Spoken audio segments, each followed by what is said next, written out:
live on your tablet, phone, and the KUTV app. This is 2 News Live. Thanks for joining us for 2 News Live tonight. I'm Heidi Hatch. It is Thursday, June 13th. We're going in depth tonight on the Salt Lake City Planning Commission's no vote against those new plans for a downtown entertainment district. Before we dive in, though, we want to give you a look at what is making headlines today. Here we go. First up here, the Clear Creek fire burning in Sevier County, now 50% contained. New fire activity was reported overnight. That fire burning 20 acres so far. Crews will spend today monitoring hotspots on a very hot day. The wildfire caused by a brake drum that separated and left hot pieces along I-70 as people were driving. And we're talking about the upcoming election. Utah voters are in the process of filling out and returning their ballots. I still have mine on the kitchen counter. According to the Lieutenant Governor's office, more than 7% of ballots have been returned so far statewide. 6 counties have reached double digits, while 11 counties have not even reported any processed ballots. Ballots must be postmarked by June 24th, that's Monday, in order to be counted in the primary election, which is Tuesday, June 25th.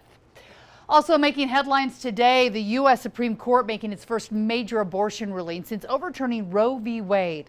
The court upheld access to abortion medication in a unanimous decision. The justices ruling abortion opponents lacked legal right to sue over the FDA's approval of mifepristone, the agency's action to make it more accessible. The drug was used in nearly 2/3 of all abortions last year that is, in the country.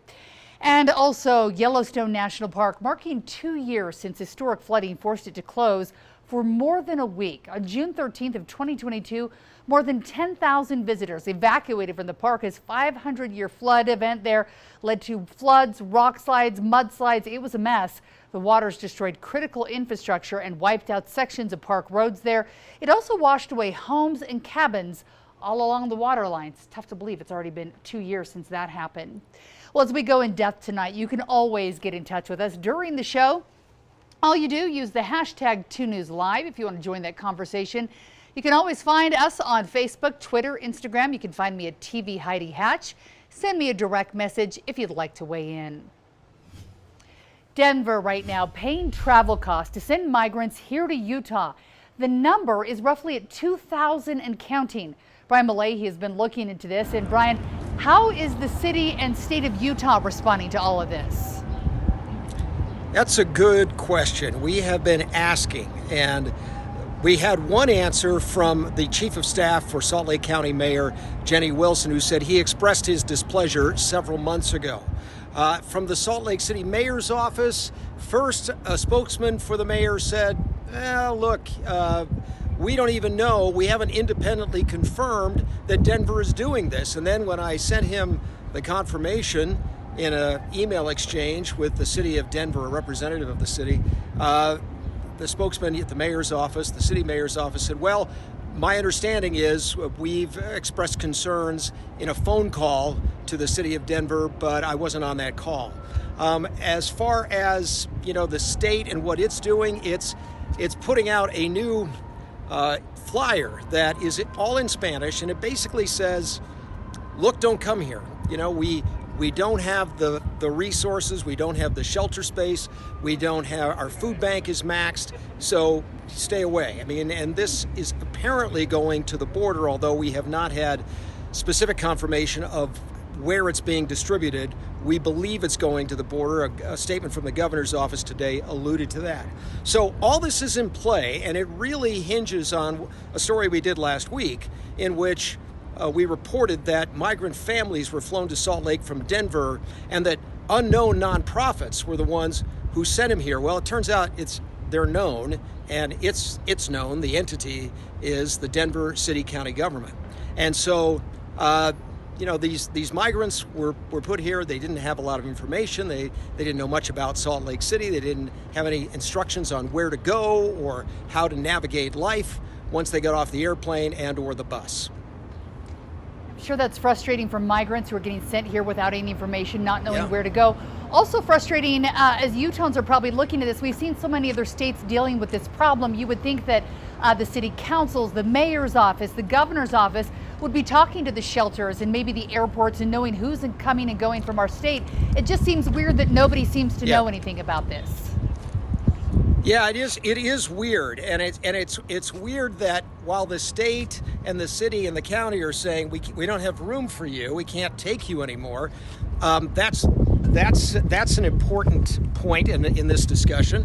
While that's weird, it's also weird that nobody is saying, well, we've registered our complaints. We have vociferously tried to argue our point, and that we don't want more people coming here. That's not something that we're hearing. I think we discussed that. I think we raised an objection. I expressed some displeasure, that sort of thing. It is not heck no. You're not going to do this. That's not what we're hearing. Interesting. Okay, Brian Malahy has a full report on this coming up on 2 News at 6 o'clock in less than half an hour. We'll see you then. Brian, thank you very much. Well, this afternoon we found out what Utah's NHL team will be called during its inaugural season and got a look at the jerseys. For the upcoming season, the team will be known as the Utah Hockey Club, keeping it basic. Their colors consist of rock black, representing the darkness of night in the Utah mountains, the volcanic rock of Utah's deserts, salt white, illustrating snow in the salt flats, and mountain blue, a representation of Utah's rich winter sports and clear skies. Apparel will be available to purchase at the team store inside the Delta Center during the free 2024 draft party. That is coming up on June 28th. Meanwhile, the Salt Lake Planning Commission has voted no to the proposed changes that would allow for skyscrapers and even more changes by the Delta Center. Smith Entertainment Group planning to revitalize downtown, as well welcoming that new NHL hockey team. Amanda Gilbert looked into this today. And Amanda, why is the Planning Commission saying no to this plan? There's a lot of excitement, but they're saying that maybe they should take a step back. Yeah, there's a lot to it. Well, we've reported that the Smith Entertainment Group is looking at revitalizing the area around the Delta Center. We've got a lot of excitement in the future. The hockey team, maybe the Olympics. Now, there's no confirmed plans of what would happen. But last night, we know that plans were presented to the Planning Commission. It was asking for amendments to the zoning area around there for things like possibly adding taller buildings. Now, in the end, the Planning Commission voted 6-0 to not move forward with those amendments. A big reason they cited was they just felt like things were moving too quickly. They needed more time.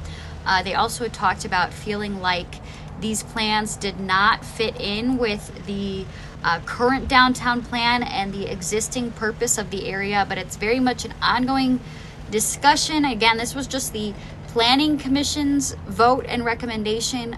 We'll see what the City Council does moving forward. Back to you guys. All right, Amanda coming to us live from her desk in the newsroom. Thanks so much for joining us tonight. We'll be watching that one closely. You can stay with 2 News as we continue following the plans to revitalize the area around the Delta Center. As the NHL moves in, to read any of our past stories, head to our website, KUTV.com. Well, we're talking about ice in the future. Today, it is hecka hot. I came into the building downtown today, and you could kind of see the sun aura over the building. It looked hot. Right, absolutely. And we briefly did touch 100 degrees. It didn't last long. Oh, we backed off. Okay. No, we're a little bit cooler by a few degrees right now. So we're heading in the right direction. Okay. But yeah, it was a hot one. It still is a hot evening. Make sure you're staying hydrated. Let me show you what's going on across the area right now as we are tracking some changes here in the forecast. Some exciting changes ahead. Once we get past this brutal heat, we continue to have those heat advisories through the remainder of the evening. And then back down towards the south out near Lake Powell, we continue to have the excessive heat warnings where we could see temperatures still into the 100 to 105 range, cooling off only into the 70s overnight. But we also have the wildfire concerns down towards the south. Gusty winds combined with low humidity, hot conditions are conducive for the spread of fire, and that is exactly what we're seeing right now. Look at these gusty winds down towards the south, 30 to 40 mile per hour wind gusts. That's also kind of helping pump up the heat out there. 98 degrees right now in Salt Lake City, dealing with mainly clear skies. Temperatures across the Wasatch into the 90s, 93 in Milford. Currently at 87 in Cedar City, but look at St. George. We're actually not far behind you at 99, but scorching hot in Moab at 105 degrees. Across the state, we are dealing with mainly clear skies up towards the north, cloudier conditions down towards the south. We are also seeing some shower activity down in southeastern Utah here. Dry for the first half of tomorrow, but tomorrow afternoon and evening, we could see a few afternoon and evening showers and thunderstorms, mainly out towards the east. then we drying out. Then we're looking at a dry and pleasant weekend ahead with cooling temperatures, with the main storm moving in as we get from Sunday to Monday. That's going to be sending a cold front in by Tuesday. We're talking about temperatures here into the 60s. So some pleasant weather heading our way. But if you are going to be working out tomorrow, going for a run, maybe going for a hike, get it done early, as it still will be a hot day tomorrow. Just not as hot as the past few days. Temperatures here overnight cooling off into the 70s and 60s, so not much relief. 90s for highs tomorrow. 88 degrees in Price. St. George area going from the triple digits to the 90s and then the 80s on Tuesday. So that cold front even moving through there. Along the Wasatch Front will go from the 90s to the 80s to the 70s to the 60s by Tuesday. We're going to get so used to being 100 or in the 90s. I know, when it that's gets to gonna feel 68, cold. I'm going to like. That's jacket weather. I right know, there. we're going to need a jacket and boots with fur. Yeah. All right. Sounds good. Remember to download the 2 News weather app so you can be ready when these changes come, because we've got lots of changes in store. Get an updated forecast, live radar right on your phone. The app is free and easy to download.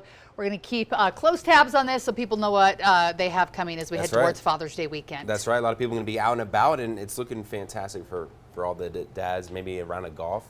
Excellent. All right. Yeah. Whatever Dad wants, Dad gets. Thanks so much for watching 2 News Live. We'll be here at 5:30 Monday through Friday. We hope you join us again for more in-depth conversations of the topics that matter to you and your family.